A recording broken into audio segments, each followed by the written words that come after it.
know what he's going to be. He'll be late. Whatever. So will we see any of the folks? No. Okay. Unless you tune into the Facebook Live. Okay, so we are live now.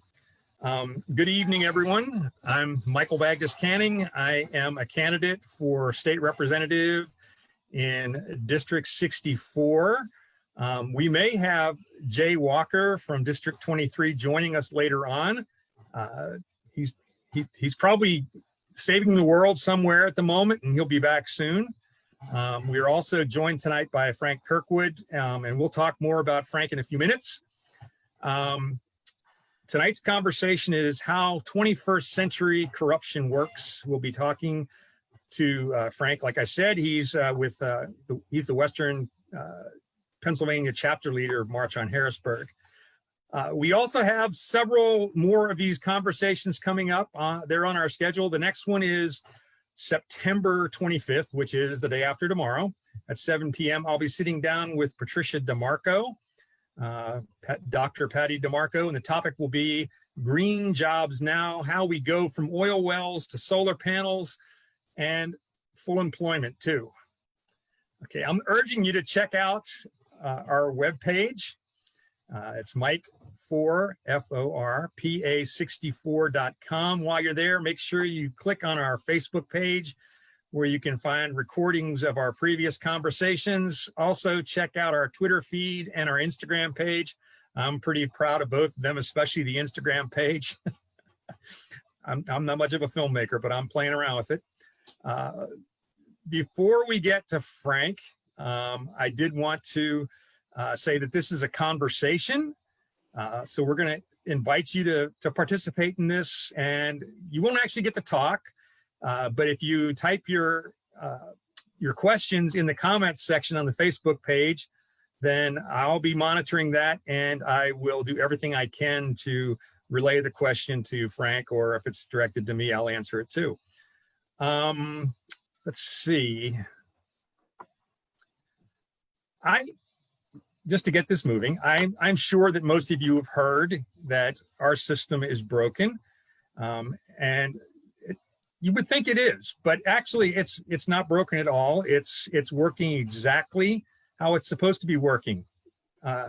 Not saying that it operates the way we want it to work, nor am I saying that all politicians are dirty, but money talks, and most of us can't compete with corporations and lobbyists, and the rules are set up to benefit them, not us. March on Harrisburg, the organization that Frank is part of, is one of the most important groups operating in Pennsylvania right now, as far as I'm concerned. They're shining a bright light on the corruption that is inherent in our system. So Frank has been active in organizing voter registration drives, managing campaigns, and advocating on money and politic issues for 35 years. Think about that. But for the last 4 years, he's been volunteering with March on Harrisburg. Frank, why don't you tell us about that? Well, I try not to think about it too much. 35 years. Well, it hasn't been a constant thing. I've had other things that I do with my life besides those things. But I'm pretty involved right now with March on Harrisburg, and I have been for the last 4 years. March on Harrisburg is not just a metaphor. We actually do march. We've had 3 marches on Harrisburg in the last few years. We had another one planned for the spring, but that got pandemic'd out. There's Jay Walker. Welcome, Jay. Thank you. Good to see both of you. Likewise. Yeah, we didn't have our march this year, but we will as soon as possible. Typically our marches, 2 of our marches have been from Philadelphia to Harrisburg, and which is about a 10-day march. And people join as they can. Some people march the whole way. And it's really an excellent community building situation when you walk with people all day and spend the evening with them. And we usually stay in a church, or a group will put us up, or a lot of times individuals will put us up in their homes. So you really get to know people from around the state who are involved in money and politics issues and voting rights, anti-gerrymandering folks too. And then in addition to the marching, we lobby, and we lobby really all year round in Harrisburg. And we kind of combine the two at the end of our marches, and typically we'll engage in nonviolent direct actions in the Capitol. The last one we did was that we had actually two actions going on at the same time. One was that we blocked one of the gates to the Capitol with people sitting down with signs and posters and banners blocking the Capitol, but that was actually just a diversionary tactic because we had another group of us were up in the gallery above the House of Representatives, and when the House started for the day, we threw dollar bills onto the floor of the House with bribe written on them. And it was a little disruptive. A lot of people got arrested, but that's one of the things that we do in addition to our marching and our lobbying. We also have local groups that we're starting up around the state in the last 2 years for the purpose of interacting with our representatives on corruption issues. And also now this year, we're interacting with candidates within those districts and trying to get candidates to speak up, whether they're the incumbents or challengers or whatever, to speak up on democracy issues. And maybe I can talk a little bit more about that later if you like. Yeah, I hope we do. Yeah, just by way, I think if you Google March on Harrisburg, you'll end up at our page. Although the address is MOHPA, March on Harrisburg, Pennsylvania.org, MOHPA.org. And from there, you can link to just about all of our things. Jay, we started the conversation without you, and I wanted to give you an opportunity to plug your campaign and talk maybe a little bit about some of the stuff you got going on. So have at her. Sure, yeah. Hi, everyone. My name is Ting Walker. I'm running for Pennsylvania State House in District 23. That's the east end of Pittsburgh. So Squirrel Hill and the neighborhoods surrounding it. My big issue in this campaign is a need for a ban on fracking for a multitude of reasons. Biggest of all is climate change. Most of the people in the State House are not going to be dealing with the extreme effects of climate change because they'll have passed away by then. But I just turned 30 years old, and I'm going to be dealing with this world for a time to come, hopefully. So that's a major issue. And then there's also issues with air pollution and water pollution. That's kind of on top of the climate change issue, along with a lot of other issues as well. There's a multitude of issues when it comes to fracking. But my second biggest issue is getting money out of politics. And I will say that I learned a lot about that issue from March on Harrisburg's work. And the way I kind of got to March on Harrisburg was sort of through Fair Districts, Pennsylvania, just kind of learning about corruption in state politics in general. It's kind of, it's like a way of doing business in Harrisburg right now that needs to be completely removed, root and stem. So I'm glad to be part of this conversation with both of you. And thank you for having me. Welcome. I guess I want to get my plug in for March on Harrisburg too. I got a lot of the information I got about corruption in conversations with Michael Pollack, the executive director. Michael and I served on the coordinating committee of the Pennsylvania Poor People's Campaign, and so I got to listen to him. And yeah, I mean, it's amazing how corrupt Pennsylvania's government is.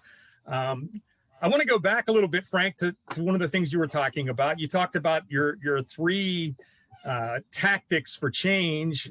You talked about lobbying, which is pretty normal. Lots of groups lobby. You talk about marching, which I loved how you described that. It's a way to build a community. I mean, it's a moving community. I've been involved in. I was involved in a bicycle ride from Butler to DC, Tour de Frac, And that was a wonderful way to build community. And I was also a part of the March on Blair Mountain, which was a week-long march through hostile territory in West Virginia.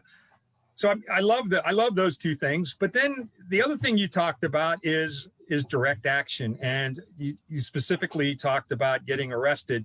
Why would you choose that type of a tactic? I mean, doesn't that turn people off? Don't they get upset with you guys for breaking the law? Well, I guess some do and some don't.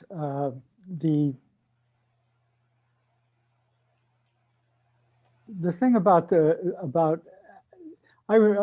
you and I, Michael, we've discussed how we were both part of Democracy Spring in 2016, which was a march from Philadelphia down to Washington.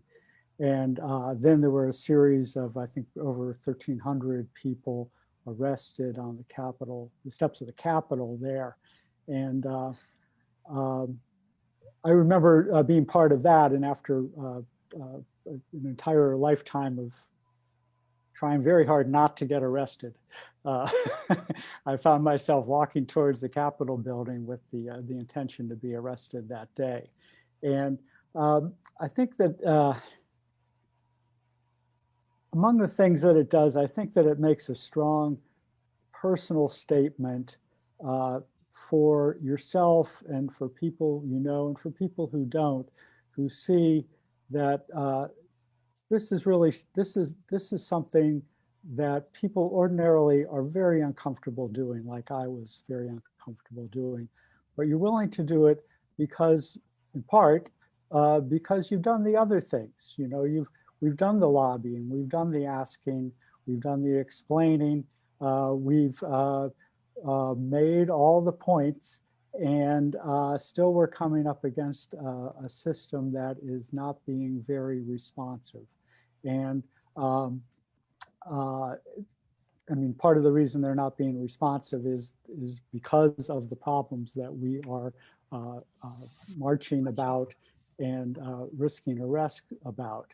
And so it is like, you know, it's totally out of my comfort zone. A lot of people who march in Harrisburg do not get arrested, and that's certainly not, you know, required by any means. But it is something that sometimes you need to do it to make the moral statement that this is really wrong, and we've tried doing all the other stuff. Now we're doing this. I think, Jay, just interrupt me anytime you want. I don't want to be hogging this, but I think you said something really important, and that was you followed all the rules at first. You lobbied, you marched, you talked to your representatives, you wrote letters, you made phone calls, you did all that stuff, and they didn't take you seriously. I think that's a powerful statement. Yeah, go ahead, Jay. I'm sorry. I was just thinking, yeah, that same thing. I'm sure so many people have experienced that with so many issues.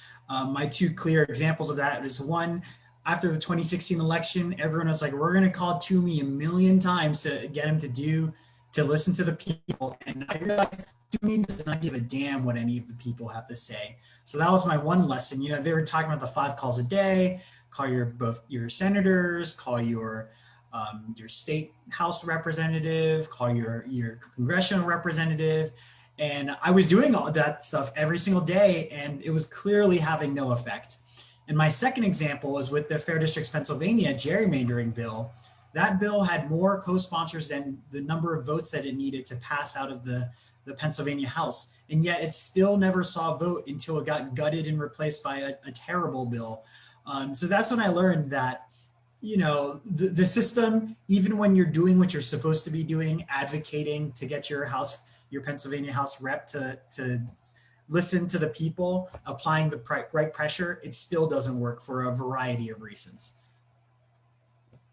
Excellent point. I mean, I think that is so powerful. I mean, and again, it points to just how broken we are. Not broken. It's how we're operating where we're supposed to be according to the rules. But yeah, it's screwed up. changing gears a little bit, instead of talking about tactics, can we talk a little bit about our broken election system? And since Jay and I are Greens, we have some real personal experience with this.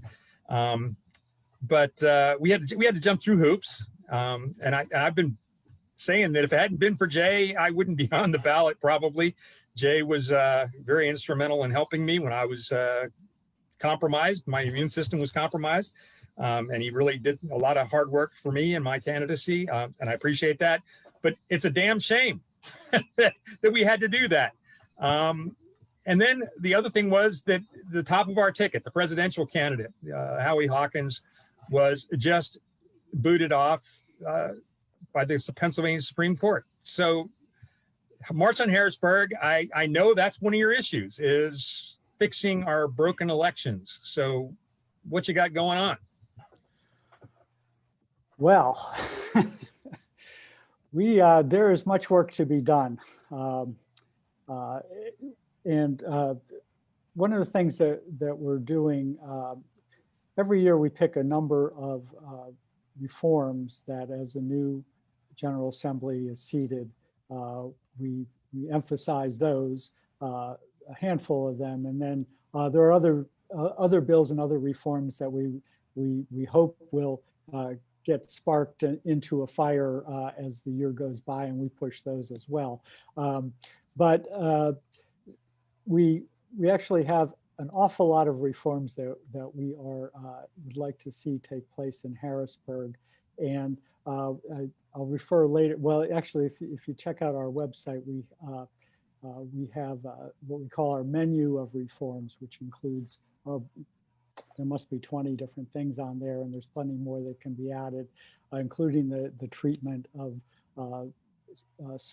third parties and fourth parties and fifth parties, and all the hoops that other parties besides the Democrats and Republicans have to jump through. And so there's room for reform everywhere. We're trying to organize this a little bit to get candidates to talk about these reforms.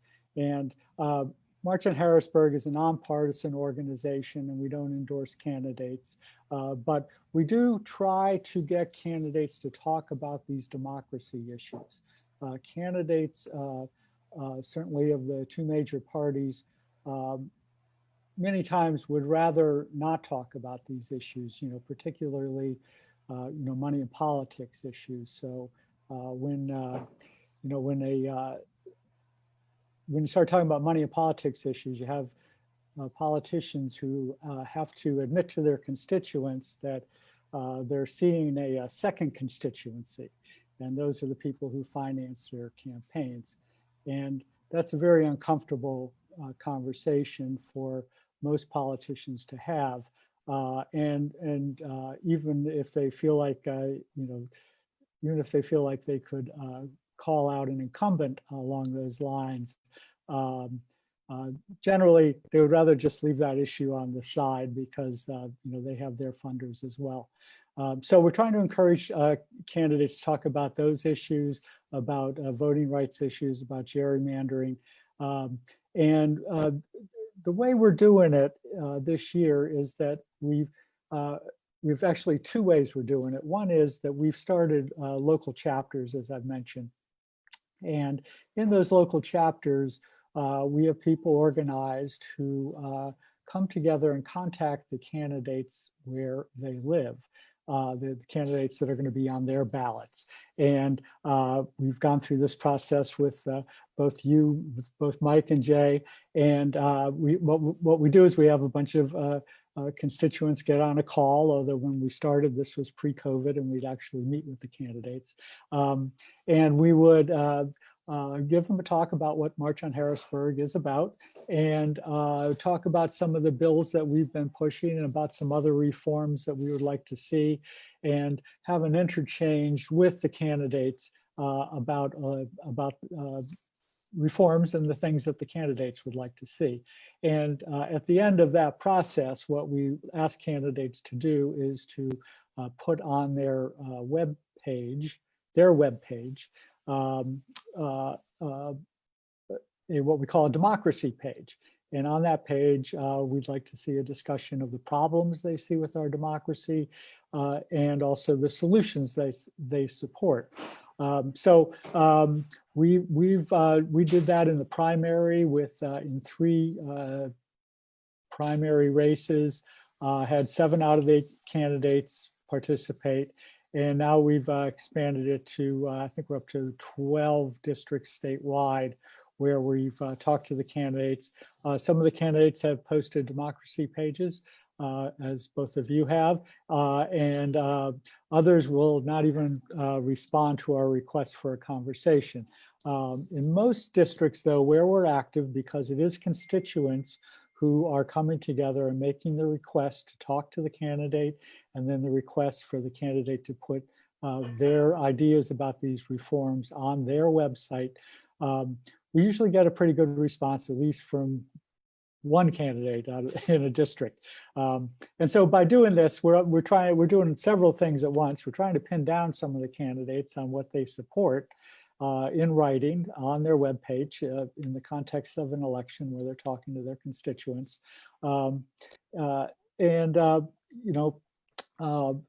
We're also trying to stimulate conversation within the political world about these reforms and what needs to be done, because I said a minute ago, these are often issues that politicians would rather not talk about. So that's something we have going on right now. We have a web page called whataboutdemocracy.org, where you can go to that. There's no question mark in there, just whataboutdemocracy.org. And you can read about the Democracy Page project and where we've advanced on that. And we've actually yesterday posted some of the candidates who have posted democracy pages. And I think both of you have your picture along with quite a few other candidates on that page and links to your democracy page. So what we're hoping is, especially this year with so many people voting by mail, that when voters get their ballots, they will sit down to their computer, and where they might not ordinarily give, say, a state house race a lot of thought ahead of time, they have their paper ballot, they have their computer, and they go to the candidates' websites. And we think that for a lot of voters, I mean, you have voters who are going to vote, they've already decided they're voting for all the Democrats or all the Republicans. There's that whole crowd. But there's others who are going to look at the candidates and they're going to see, here's a discussion of democracy issues. Here's somebody who says there should not be unlimited gifts to legislators from lobbyists. Here's somebody who says that there should be, at least like they have on the federal level, a cap on contributions that can be given to individual candidates. Right now in Pennsylvania, sky's the limit. Here's a candidate who's saying gerrymandering is wrong and we need to fix that. So we think and we hope that a lot of citizens will respond to that. And we'd like to get a little competition going on between candidates over who can out-democracy the other. And so that's the idea of it. And we'll be continuing this beyond the election, and certainly within our chapters, the conversations we're having with our elected officials about these issues will continue from year to year to year until we clean this whole mess up. Jay, you want to say anything, or? Yeah, I guess it's sort of similar to a program that I work for Clean Air Council, and I have this program called Southwest Pennsylvania Neighbors for Clean Air. And we try to create like neighborhood groups where we then advocate towards elected officials to try to apply pressure, and to have groups in lots of different districts that apply pressure on their own legislator. And it's probably similar activities, reaching out, setting up meetings, writing letters, such as that. So I really think it's a great idea. And it's nice to really meet with your neighbors. And I know your groups are kind of locally focused, as opposed to so much of our advocacy now is like statewide, national. You can really build some bonds with your neighbors, although it's unfortunate that COVID prevents us from gathering together, because that's an important part of it too. Yeah, we've Yeah, it sounds like a great plan. yeah, And, it's I like should plug in more. well, please do. It's socially, it's really a lot of fun to get to know people and to work together on this. And just the structure of it, we do it more or less by House district and Senate district. And one of the things I think that's mostly true about Harrisburg is that for the legislators, a lot of times if they're not hearing about something from the folks at home, they're just not hearing about it.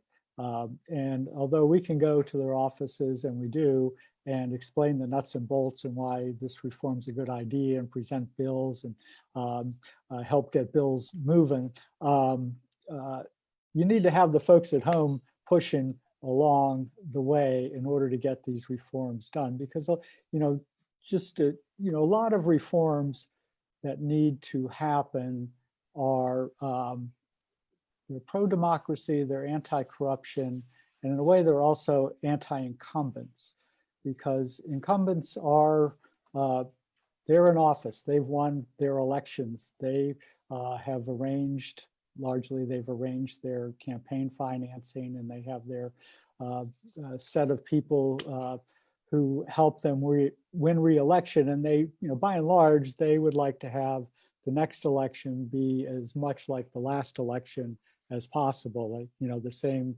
candidates, the same money, the same outcome. I mean, that's, so by that way, there's a natural resistance to change, because, a lot of them, want to keep their jobs, because it's not a bad job.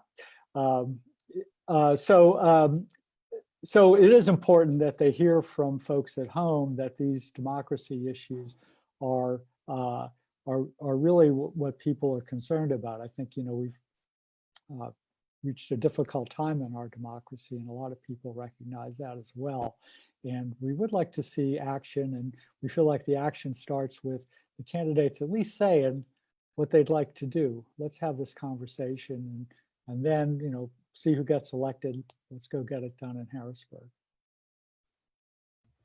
I guess one thought I had about your original question, Michael, about different electoral systems and barriers.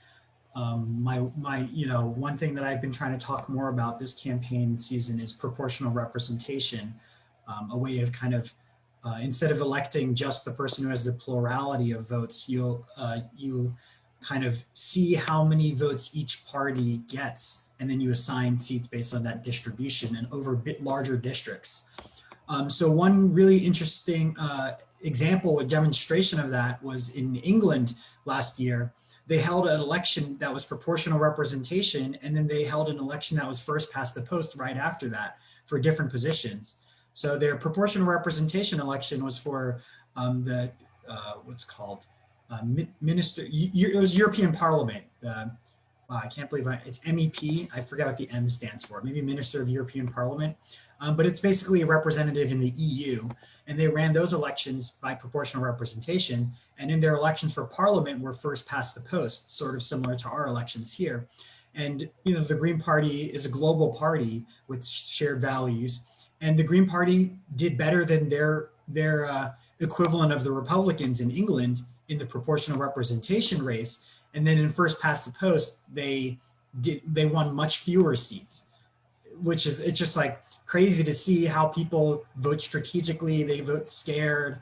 But we got to see a better reflection of their preferences, their policy preferences, when it was proportional representation. And then England pulled out of the European Union, so all of those seats were gone anyway. That's the end of that story. So far. Yeah. So far, yeah. Who knows? So one of the things that it's on your page too, to build on what Jay was talking about, your page also talks about ranked choice voting a little bit. You want to talk about that? And if you don't, that's okay too. We got lots of stuff to talk about, and we're halfway through. Oh, well, I mean, I could explain it. You might be able to explain it better than me. But I could, be glad to. No, go for it. Oh, okay. So, well, the ranked choice voting is, I'm sure Green parties are well aware of the argument about the spoiler effect, and ranked choice voting is a way around that problem. And so the idea is that what is, for instance, what might be holding back some candidates, and I'll just use the Green Party as an example, from voting for the Green Party candidate is in a normal election, first past the post election, is that they feel like their second choice, their Green Party's their first choice, the Democratic Party's their second choice, the Republican candidates their third choice, and they feel that if they vote for the Green, then that's a vote that could potentially go to the Democrat if there was no Green in the race. There's a lot of hypotheticals here, and instead it ends up helping to elect the Republican, which neither the Greens nor the Democrats want. So the way around this, and I think that this is in place in Maine at least, and I think I just heard that for the presidential vote, the ranked choice voting will be in place for November for the presidential vote. So you vote you vote for the candidate that you rank your candidates first, your first choice, your second choice, and your third choice. And if the winner of the election doesn't get 50% of the votes on their own, then the candidate with the fewest votes, they essentially are pulled from the race, and their second choice candidate, those votes are allotted to the other candidates. So the effect is that, for instance, if you voted for the Green candidate and the Republican candidate got 49% of the vote, and the Green candidate got 20%, and the Democrat got, help me out here, 31%. I'm not sure. The Democrat came in second anyway. Then if the Green votes wouldn't count, then the second choice of the Greens would go to whoever they voted for, and that would either win the election for one of the first two candidates. Probably you would have been able to explain that better than me, but there I go. Well, I didn't want to spend a lot of time on this period, just because, I mean, some of the stuff that we're going to talk about later is really meaty. But again, just go to mohpa.com. ORG, and you can see a discussion there. And I'm sure if you Google ranked choice, you'll find lots of stuff. But I did want to at least highlight that you are looking at that kind of an issue. Yeah. So I want to move. The next thing is gerrymandering. And for me, that's really important because I think I'm in the race because of a gerrymandered district.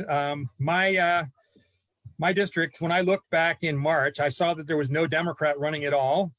And the Republican incumbent was running. And so I recognized at that point that it was going to be me, that if I wanted a choice, I needed to get in the race. So could you talk about gerrymandering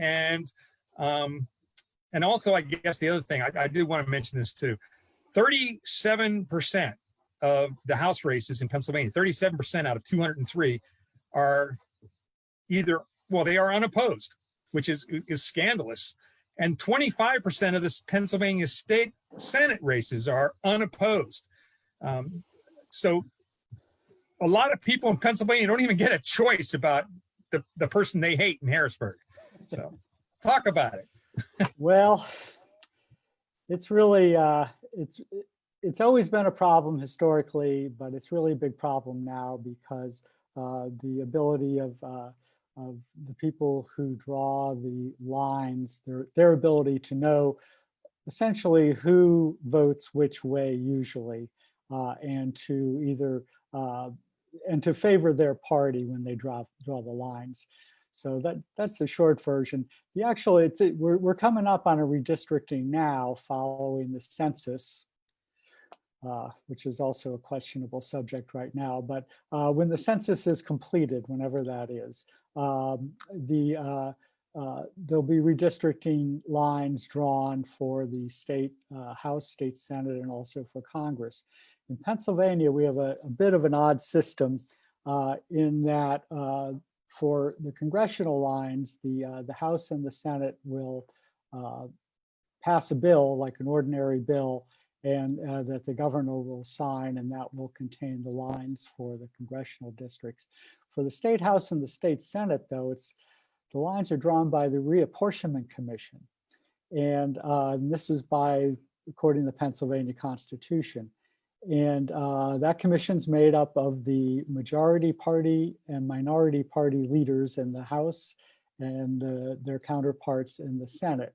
So there's 2 Democrats, 2 Republicans, and the 5th member is chosen by common agreement among the 4 members, which doesn't happen. And so the default situation there is that the Pennsylvania Supreme Court gets to choose the 5th member. And 10 years ago, when this was done, the Republicans had control of the Supreme Court, and they used the Reapportionment Commission to draw the lines for the State House and State Senate.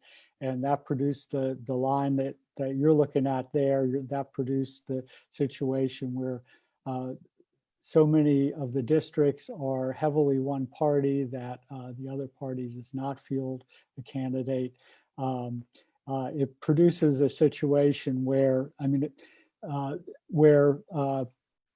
leaders of the party get to take care of themselves and draw their districts so that they are invincible in the coming elections for the next 10 years.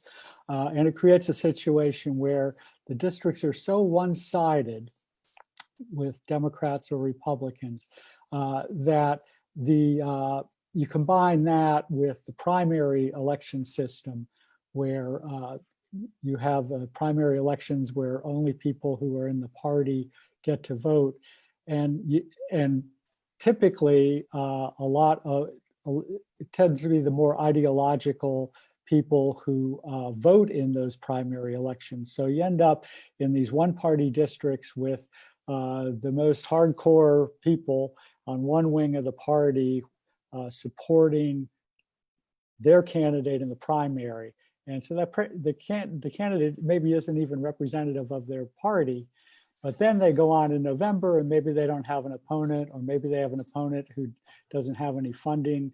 And so you end up with a representative who's like, pretty far to one wing of one party and not very representative of the district. And so then you go to Harrisburg and you meet, and you have so many representatives who are not in a position to negotiate and to bargain, because they know that back home in their one party district, if they bend a little bit this way or that way, they're going to have a challenger the next primary and they're out. Exactly. So the gerrymandering is just a huge problem, and it adds to and causes many problems in Harrisburg. So the way you fix it, and Fair Districts PA, I think, has done an excellent job of educating people around the state, is to have a citizens commission that will be free of the influence of the political establishment of the existing legislators, and that commission will create maps that are not everybody's going to like them, but they'll be drawn without reference to the politicians who live in those districts. And it's sort of the equivalent of a jury. This is sort of a jury that draws the lines, and then here's the map. You guys go fight over who's going to win what races and stuff. And so in order to change that, though, you have to change the Constitution in order to change that process and put the citizens in charge. And the current General Assembly has just run out the clock on doing that in time for this census and this reapportionment. And it's really a shame because, as was mentioned earlier, a majority of legislators wanted to get this constitutional amendment in place so that it could be voted on by the voters, and they could not get that vote on the floor of the House of Representatives. And it's really a shame. Now, March in Harrisburg, we still think we need to have that commission, and we're still going to be pushing for doing that, even if we need to establish the commission after the census and after the first reapportionment. We're in favor of reapportioning after that, using the Citizens Commission for the rest of the decade, so we're not stuck in this really unworkable in a lot of ways, an unworkable situation with one party picking the voters for their candidates and the other party getting the scraps. Or Yeah, it really does turn the whole mythology on its head. Instead of the voters picking their legislators, the legislators are picking their voters. It's a sickness. yes. So I want to change gears again. Unless Jay, you want to hop in with something, or? Yeah, I'll just say something real quick. One, I think people think that because the Pennsylvania is split half-half between Democrats and Republicans, or not, there's more registered Democrats. It means that our district should be half Democrat and half Republican. But the way gerrymandering happens is by cracking and packing districts, right? So if we naturally pack ourselves like Democrats tend to pack themselves in cities, then it doesn't mean that there necessarily should be the same number of districts as matching the registration, unless you do weird things to kind of like make it so that they're, so that your party can win more. So that's one thing I want to mention. Second thing I want to mention is in 2017 or 2018, I went to a town hall by my current opponent, Dan Frankel, and he said, because the Democrats control the Supreme Court, he was looking for, the Democrats were looking forward to gerrymandering the crap out of Republicans. And I was absolutely disgusted by hearing that. He said that publicly in a town hall. This was at the JCC. So that Probably got applause, right? No, not exactly, actually, because it was right after Fair Districts. Pennsylvania is doing a lot of talking about a lot of things. So I don't think that sat well with people. I would have said something like that today. All right, that's all I'll say. That was great. And it was actually a very good point. Thanks for saying that. Yeah, so money in politics, the Supreme Court said that money is speech. And one of the most unpleasant things about being a candidate is asking your friends and neighbors for money. But it's also disheartening. I mean, I've collected a fair amount of money, but then I look at my opponent, and he's sitting on $36,000 in his campaign account. The most anybody's raised before me was about $4,000. So he's got like 9 times as much. And when I look at where that money came from, it came from PACs, corporate PACs, and industry lobby groups, and all kinds. So what the heck's the problem, Frank? What are you going to do about it? Well. Part of the problem is exactly what you have there. Now you're running against them, and thank you for doing that, because we need to have candidates. But when an incumbent politician has a big lump of money like that, and people back home think about running against him, a lot of them just look at that and say, well, the first thing I have to do is probably I'm going to have to raise more money than he will, because he or she, because they are the incumbent and they get the publicity that comes with that, and people know them. And so for a lot of people who are considering running for public office, publicly minded people, they make the perfectly rational decision that I don't want to raise money like that. I don't have friends who have that kind of money. I can ask grandma, but it kind of makes you have to play the game. It makes you have to make promises to people who want something from the state government, and in return for helping you out with your campaign. And a lot of times it's not as explicit as that, but I think everybody involved understands that's part of the deal. So there's an innovative way of handling funding campaigns that has been underway in Seattle for a few years. And at March on Harrisburg, we've been working on putting together a bill that we hope will be considered in the new General Assembly to provide for a method of publicly funded elections. And what they do in Seattle is that every registered voter gets a voucher I think they get 4 $50 vouchers that they can use. Each of those vouchers, they can use it by giving it to a candidate.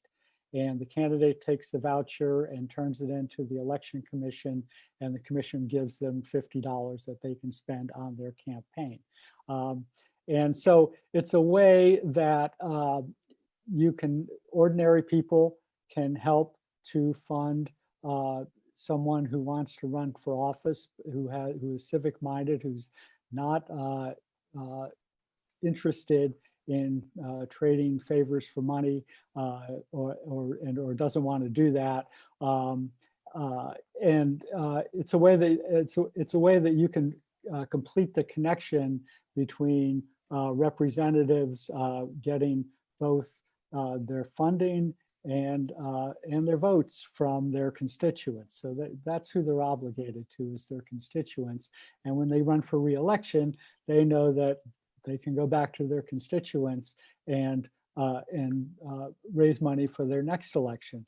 Likewise, opponents know who to talk to if constituents don't like what the incumbent is doing. They have a way to raise money from fellow constituents and to run a competitive campaign through that. So we're working on that, and we hope to get it introduced in the next session of the legislature and advocate for it. We think a lot of candidates would like that, even some of the incumbents, because the raising money is no fun. And another thing that goes on that I think incumbents in Harrisburg are aware of and probably don't like, at least most of them, is that the ability to raise money in Harrisburg is pretty tightly centered on a relatively small number of members of the legislature who are party leaders. And so if groups that want to spend money on the election, they want things done, or as often is the case, they want nothing to be done, they will go to a party leader and give that party leader a good sized check and tell the party leader, well, you figure out how to make this work to get what we want. And so they don't give money directly to the candidates. So a lot of members in the legislature are kind of dependent on party leadership for their funding, as well as for their committee chairmanship and how much money they get for running their office and other things.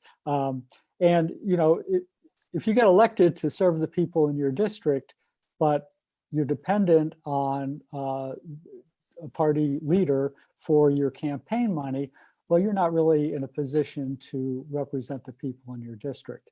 So, Frank, can I interrupt you just for a second? Yeah. Is there a way to track that? The disbursement from the party leaders? Well, not really, because it'll come into a party leader into their account, and then it may be passed on to another member of the legislature as a campaign contribution from the party leader. And there's no way the people who are outside of that small little circle will know, whose money is ending up in who else's campaign account. Um, So no transparency then. Not enough. And we'd like to see more. We'd like to know more of that, not just transparency, but also we'd like for legislators to have their own source of campaign money. So that's what we'll be pushing for. I'll say one of the interesting things looking at the campaign finance reports of my opponent, one of the things I noted is that he was raising a lot of money when no one was running against him. And he was raising money from different, he was raising money from fossil fuel people. And then when I started running against him explicitly on fossil fuels, he stopped raising that, he stopped taking that money. So that's been interesting. But you can also see his campaign committee, which campaign committees he's donating to. So another thing I noticed is that you know, he's really strong on certain issues, but he's donating to candidates who are opposed to him on those issues. So it's sort of like, you know, he says one thing as a candidate, as a representative, but then where he puts his money does not match that. And I thought that was really interesting. And it's really hard to, it's very wonky. It's hard to, I don't know, without any fancy graphics, it's hard to kind of like show that hypocrisy to the voters, the residents of our district. So trying to figure out how to do that. I think that's one of the things that's amazing to me is, like I said, my guy too.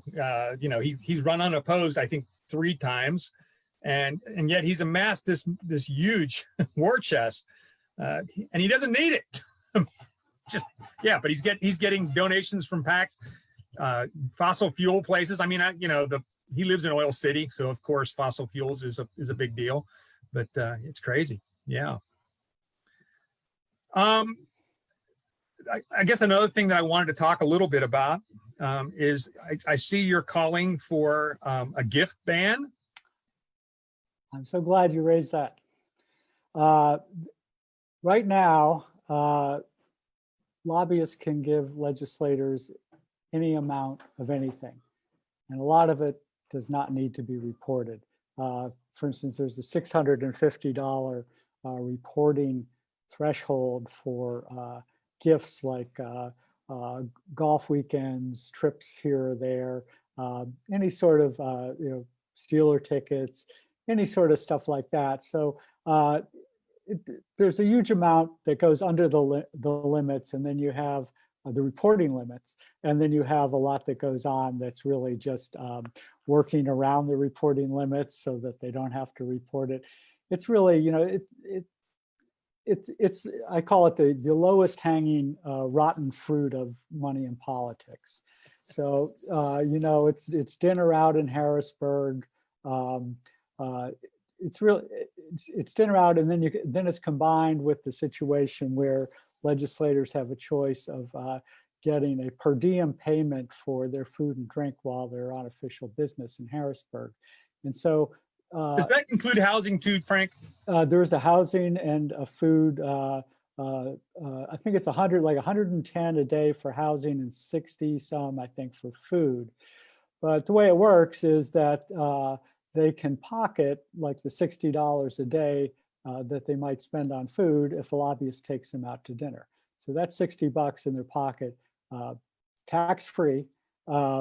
And you know, so for legislators who are trying to maximize their income, they're practically required to go out to have dinner with lobbyists as often as possible. And so you know, you can see the corrupting effect of that. I mean, for one thing, you know, most people, including their constituents, are not at that dinner with the lobbyist and the legislator. The legislator, because they in effect gets to put money in their pocket as a result of go into that dinner, they want to keep those dinner invitations coming. So they're not likely to go out of their way to disappoint the lobbyists. I mean, it's just a very corrupting thing. So you know, one of the things that fascinates me is I think it's $179 a day. I think that's what your website says. That works, if they work an 8-hour day, that works out to $22.38 an hour. And I don't know about in Pittsburgh, but in Venango County and Northern Butler County, there are lots and lots of people that don't make $22, $30 some an hour. And this is on top of their already very generous salaries. Yeah, yeah.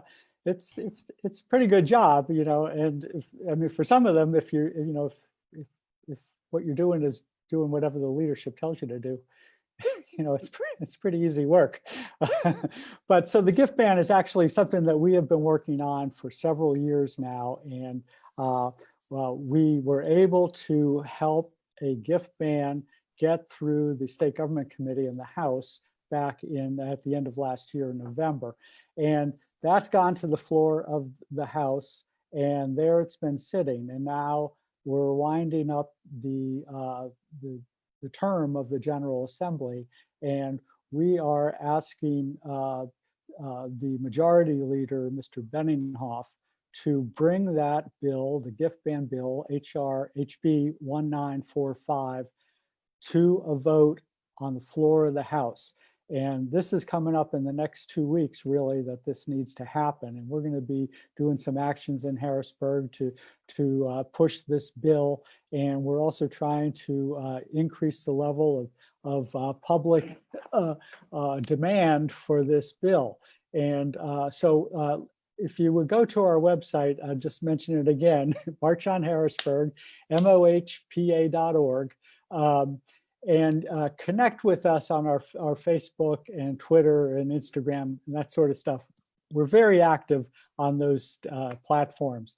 And we would like to bring pressure over the next 2 weeks on the majority leader, Benninghoff, to have a vote on this bill. You know, people, I think that if this ever came to a vote and people had to publicly vote on whether there should be a ban on gifts, it would pass. There'd probably be a few legislators who are shameless enough to vote against it, but probably not very many.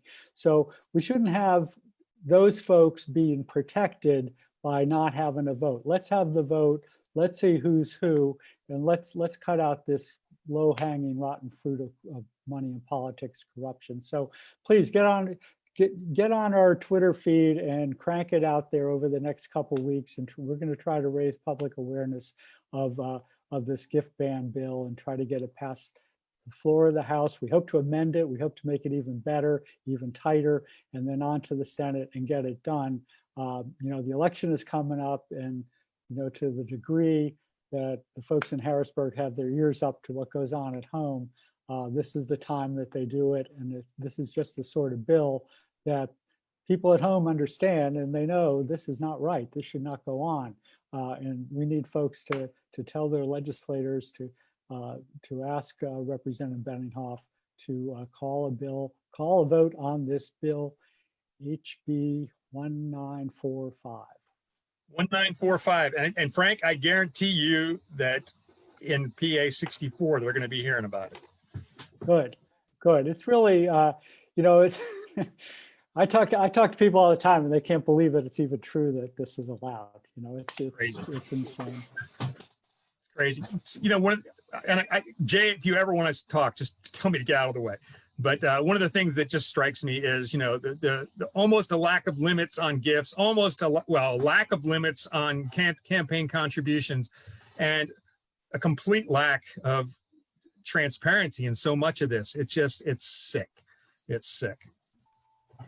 Yeah, even the campaign finance reporting is very primitive. They talk about their filings that they do with their financial interests, or you know, pencil and paper stuff. I mean, it says almost as if they don't want to make it easy to find, and it isn't easy. It's one thing that struck me this morning is I'm going through the finances for my campaign, and I went to the state. Department of State's website, and I don't even have to report until I think October 23rd. So nobody has any idea what kind of money I got. Yep. Which is wrong. Can you, so what blew my mind, can you just talk about the bipartisan nature of this corruption in Harrisburg? Because I came from a background of thinking like Democrats, good guy, Republicans, bad guys. And this issue is one of those many issues that kind of made me question that. Yeah, we can you hear me all right? Okay. Like I said, we do a lot of lobbying. We've lobbied darn near everybody in Harrisburg because we've been doing it for a while, and sometimes a lot of times. And what I found is just when you go and talk to the legislators, although it's more their staff that will be straightforward with you, they'll say, well, you know, it's kind of like half the Republicans and half the Democrats think this gift situation is totally embarrassing. And the other half, they want their free stuff. And so so that makes it an issue that leadership in neither party really wants to deal with. And so that's the reason it's up to folks at home to make them deal with it. We are just about out of time. I hate to do this because I'm enjoying this. I really appreciate it. Jay, why don't you get a plug in, one last plug in for your campaign? And Yeah, J. Ting Walker, running for Pennsylvania House in District 23, East End of Pittsburgh. My website is jaytingwalker.com. And yeah, all this stuff blows my mind because you know, I'm poor. I'm from a poor background. You know, I was born in the projects on welfare, and like there's just even the numbers we're talking about are just like unreal. Like $20 per meal, like that's scary. And that's like what people are putting in their pockets. So all of this stuff is so embarrassing. Like no wonder they don't care about people like me. It doesn't surprise me. So thanks for having me on it, and thanks for joining us for this conversation, Frank. Absolutely. And Frank, one last pitch for March on Harrisburg. Well, go to mohpa.org, March on Harrisburg, and get hooked up with our social media. We're going to need you to spread the word and push these legislators to do the right thing. And also our accompanying site, whataboutdemocracy.org, without the question mark.